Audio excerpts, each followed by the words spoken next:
My stepdad told me to disappear, so I exposed his dirty secrets. I never thought I'd be the kind of person to air out family drama on Reddit, but right now I feel like I'm screaming into a void and hoping anyone, will tell me I'm not crazy. I'm 22M, just finished college, and always considered myself pretty ordinary. I grew up in a blended family, my mom 51F, my stepdad, Eric 53M, and my half-sister, Mia 16F. My dad died when I was little, so Eric's been around as long as I can really remember. I won't sugarcoat it. Things weren't always perfect, but we made it work, or so I thought. Eric was strict, not in a dad joke, chores, grounding way, but more like this simmering, ever-present tension. I felt it every time I asked for something extra, every time I forgot to do something his way. He worked in finance, big job, big hours. And he liked to remind us that everything in our house was thanks to him. My mom is soft, the peacemaker. She's always walking on eggshells, but she never said a bad word about Eric, even when he lost his temper. With Mia, he was different. She could do no wrong in his eyes. Maybe that should have bothered me more than it did, but I always told myself that's just how it goes when you're not really his kid. Anyway, it all blew up 3 months ago. I just moved back home to save money while job hunting. I was helping Mia with her history homework in the kitchen when Eric stormed in, face red, fist clenched. He accused me of freeloading, said I was mooching, and told me I was a deadweight, holding the family back. Mom tried to step in, but he cut her off. Then, right in front of everyone, he said the words that are still echoing in my head. Pack your stuff and disappear. You're not my problem anymore. He didn't shout, just said it cold, like he was flicking off a light switch. I looked at Mom, waiting for her to fight for me. She just looked down and said, "Maybe it's best, honey." I wanted to scream. I wanted to beg, but I just left. Mia stood frozen at the kitchen table, hugging her knees, not meeting my eyes. So here I am, couch surfing at my friend Danny's cramped apartment, with a duffel bag and a phone full of messages from my mom I can't bring myself to open. I know people will ask if I did something terrible, but honestly, I can't think of anything except not being enough. But here's the thing. I can't shake the feeling that something else was going on that night. That Eric wanted me gone for a reason, and not just because I'm dead weight. I keep replaying the argument, the weird phone calls I overheard, the way he looked at me like I was a threat. I don't have answers yet, but I'm starting to think I was kicked out not just to get rid of me, but to cover something up. The first week after I left home is a blur. If you've ever had the ground ripped out from under you, you know what I mean. Suddenly, you're a ghost in your own life. No bed, no place to put your toothbrush, just this aching sense that everything familiar is now off limits. Danny, my best friend since high school, offered up his ratty old couch without a second thought. He's the kind of guy who makes you laugh even when you want to break something, but even he didn't know what to say when I showed up with my duffel bag and that wild, haunted look in my eyes. "Bro, you can stay as long as you need. We'll figure it out," he said, clapping me on the back. I nodded, but all I could think about was the look on my mom's face as I walked out, the way she wouldn't meet my eyes, how her hand shook as she twisted her wedding ring. I tried to get in touch with her. At first, it was just angry texts. How could you let him do this? Do you even care? But she'd only reply with these bland, apologetic messages about needing time to heal, and maybe this is a chance for you to grow up. It felt like she was parroting Eric's words. After a while, I just stopped responding. Mia texted me once. "I'm sorry. I didn't know what to do." And then nothing. As for Eric, radio silence. It's like he erased me from the family group chat, from Sunday dinners, from existence. I spent my days drifting from job applications to part-time work at a warehouse, just trying to keep busy. Nights were harder. I'd stare at the ceiling, replaying that night over and over. I couldn't shake this suspicion. Why kick me out now? Why with so much finality, like he'd been waiting for an excuse? One night, while scrolling through social media, I saw a picture Mia posted. The three of them out at some fancy restaurant, big smiles, Eric with his arm around her, Mom in the middle. My chair nearly broke from how hard I kicked it. How could they be so normal? I called my Aunt Lisa, my dad's sister. She lives a few hours away, and we hadn't talked much since Dad died. But desperation makes you brave, I guess. She picked up on the second ring. "Hey, kid, what's going on?" I broke down right there, ugly crying into the phone. She listened, really listened. When I told her what Eric had said, how cold it was, she went silent for a long time. I always thought there was something off about that man, she said quietly. Listen, I don't have much, but if you ever need a place to crash, her words lit something in me. For the first time, I felt seen. But she also said something that stuck with me. Your father would never have let this happen. Don't let Eric win, okay? You're stronger than you think. It was a nice sentiment, but I didn't feel strong. I felt like I'd been thrown away. Then, out of nowhere, Danny mentioned something weird. He'd run into a neighbor from my old street, Mrs. Klein, the kind of lady who's always peeking through her blinds. She told Danny she'd seen Eric arguing with some stranger in the driveway late at night, just days before I got kicked out. That's when the itch in my brain started. Was it really about me? Or was I in the way of something bigger? The days blurred into each other. Job rejections, sleepless nights, microwave noodles on Danny's couch. But that weird comment from Mrs. Klein stuck in my head. What was Eric doing, meeting some stranger in our driveway late at night? And why did he suddenly want me gone, with no warning and no real reason? I tried asking Mia about it, but she just left me on read. I felt a mix of anger and guilt. She was still a kid, but I needed answers. One morning, Danny came in with 2 coffees and a sly grin. Hey, man, you remember Will? Will was an old friend from high school, the kind of guy who always had an angle. We hadn't talked much since graduation. He works at the gym your stepdad goes to. Said he's seen Eric there almost every night, always on the phone, pacing the parking lot. Sometimes he's yelling. Sometimes he's just waiting. My heart thudded. I knew Eric liked to work late, but I'd never pictured him as the mysterious calls in the dark type. You want me to ask Will to keep an eye on him? Danny asked. I hesitated, but the curiosity burned too hot. Yeah, why not? I want to know what the hell he's hiding. That same day, I got a message from an old acquaintance, Mark, someone I'd always considered a background character in my life. Hey, saw you moved out. Sorry, man. If you ever want to talk, hit me up. I almost ignored him, but something in his tone felt different. I called him, expecting the usual awkward small talk, but he got right to it. Your stepdad's not what he seems, dude. My cousin used to work with him. Said there was some shady stuff going down. Weird late-night meetings, cash under the table. It got bad enough that my cousin quit. I pressed for details, but Mark was cagey. I'll ask around, he promised. Just be careful. It was the first time I realized I might be poking into something dangerous. But anger kept me going. I wanted my life back, or at least the truth. And if Eric thought kicking me out would make me disappear, he clearly didn't know me at all. That night, while scrolling through old photos, I stumbled on a video from last Thanksgiving. There was Eric, carving the turkey, playing the perfect family man. But when the camera caught him off guard, his face dropped, flat, cold, almost angry. I started to wonder, had he always been like this, and I just never noticed? Or was something pushing him over the edge now? Then, a twist. Danny got a message from Will. Eric met someone in the gym parking lot tonight. They argued. Then Eric handed the guy a thick envelope. The other guy got in his car and peeled out. Money. Secrets. Rage. For the first time, I realized maybe getting kicked out was the best thing that ever happened to me. Because now, I was watching from the outside, and the cracks in Eric's mask were finally starting to show. After Will's message, I couldn't sleep. I lay awake replaying every weird moment from the last few months. Eric's sudden mood swings, my mom's anxious glances, the way Mia clammed up when anyone mentioned money. If I was going to find answers, I'd have to do more than wait for rumors to trickle in. The next day, Danny caught me staring blankly at my phone. You look like crap, man. I managed a half smile. Been thinking. I want to go back, just to see.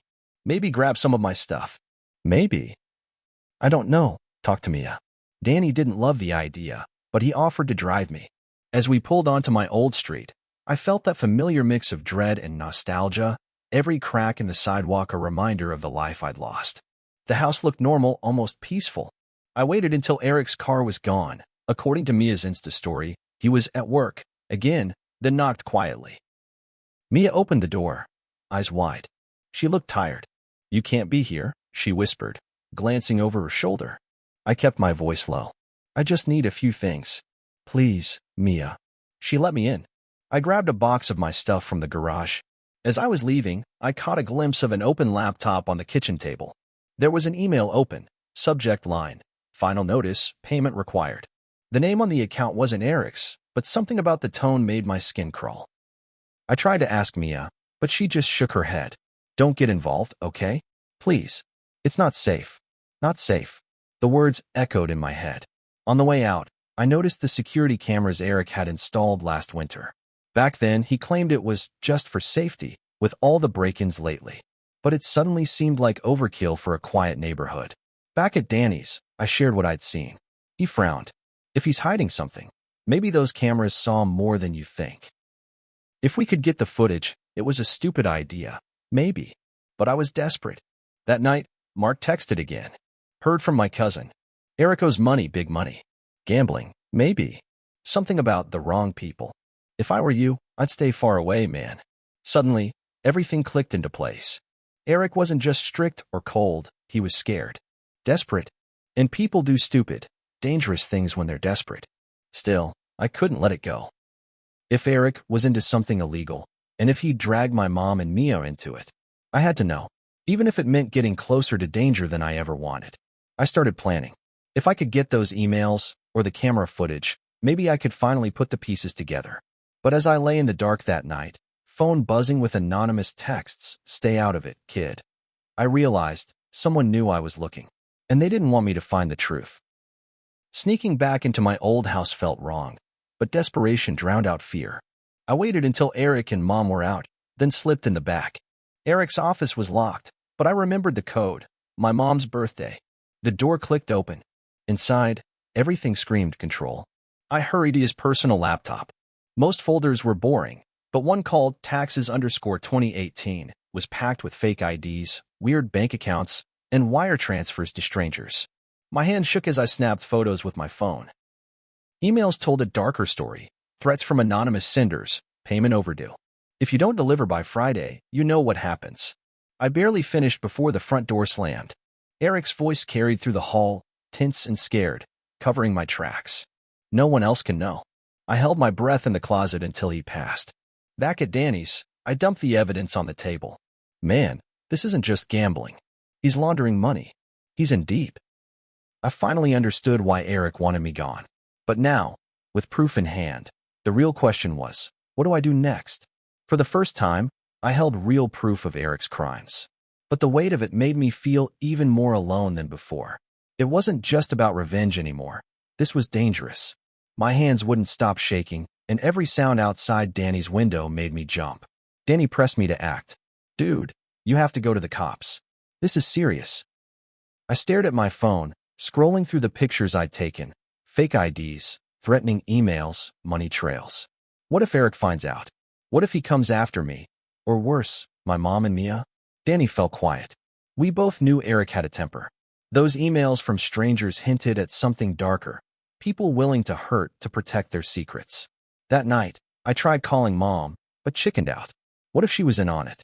Or what if she was just as trapped as the rest of us? Every possible scenario felt like a trap.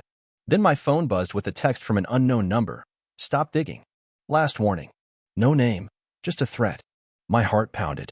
Someone knew I was close. Panicked, I called Aunt Lisa and told her everything, voice shaking as I laid it all out. Eric's gambling, the money laundering, the threats. She listened, no interruptions, then spoke quietly. Stay where you are. Don't talk to anyone else about this yet. I'll find someone who can help. She sounded determined, but worried. I realized she was scared for me, too. That night, sleep wouldn't come. I replayed the moment I found the files, the chilling certainty in Eric's voice on the phone. Every shadow felt like a watcher. I double-checked the locks and barely moved from Danny's old couch. In the morning, Danny made me breakfast and tried to lighten the mood, but I saw the fear in his eyes.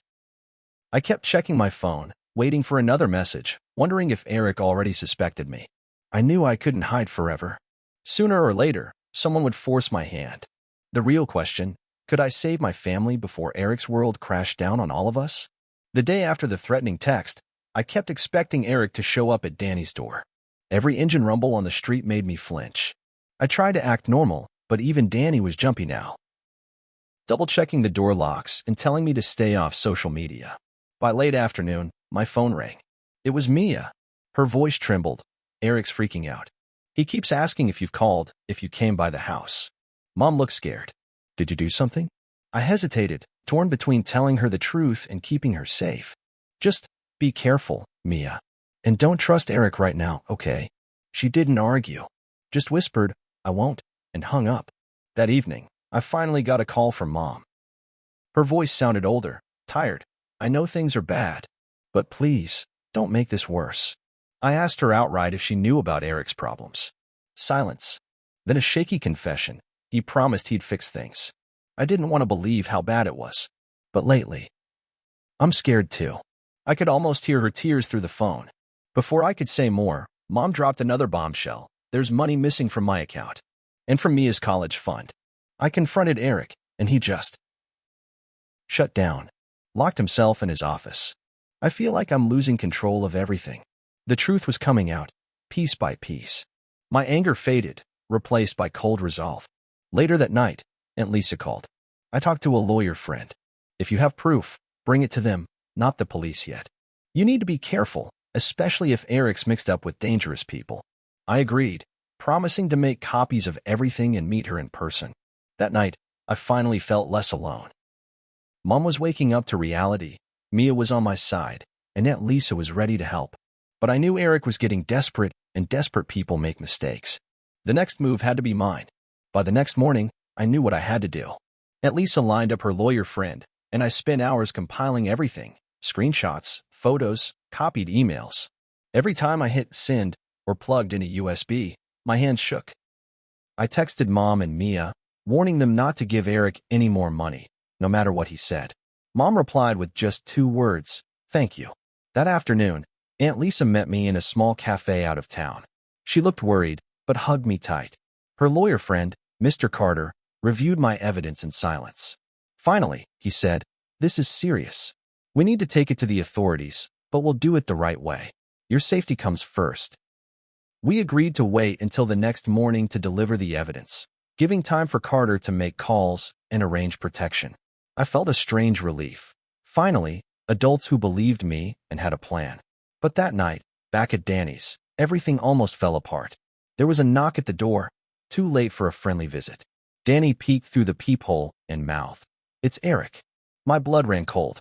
I hid in Danny's room as Eric pounded on the door, shouting my name. You can't hide forever. Come out and face me. We stayed silent, heartbeats loud as thunder, until he finally gave up and stormed off. I wanted to throw up. I'd never seen him so wild, so out of control. When it was over, Danny turned to me, pale and shaken. He knows, man, you need to finish this. That was the turning point. I realized there was no going back. The only way to protect my family and myself was to bring everything out into the open. The next morning, I met Aunt Lisa and Mr. Carter outside the police station. My hands trembled as we handed over the files. Carter spoke for me, showing the evidence and walking the officers through every detail, fake accounts, threats, stolen funds. As we sat in a waiting room, I texted Mom, it's happening. Stay safe. It didn't take long. Police cars soon appeared at our house. I later learned Eric tried to run, but officers stopped him outside the neighborhood. He was handcuffed on our front lawn while neighbors watched, mouths open in shock. Mia called, voice shaking but hopeful, he's gone. They took him. Are you okay? I wanted to cry, not just from relief, but from months of fear lifting at last. The news spread quickly. Friends reached out, some apologizing for not believing me, others just stunned. Mom called, her voice small but grateful. I should have listened.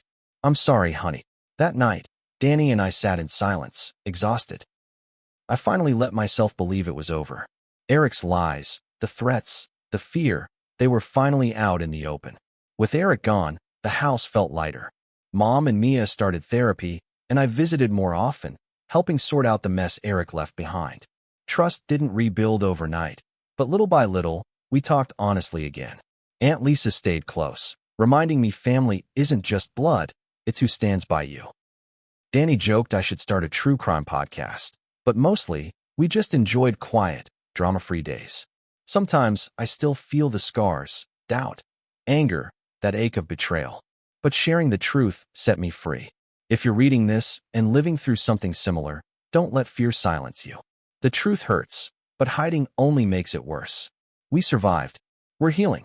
And for the first time in a long time, I feel hopeful.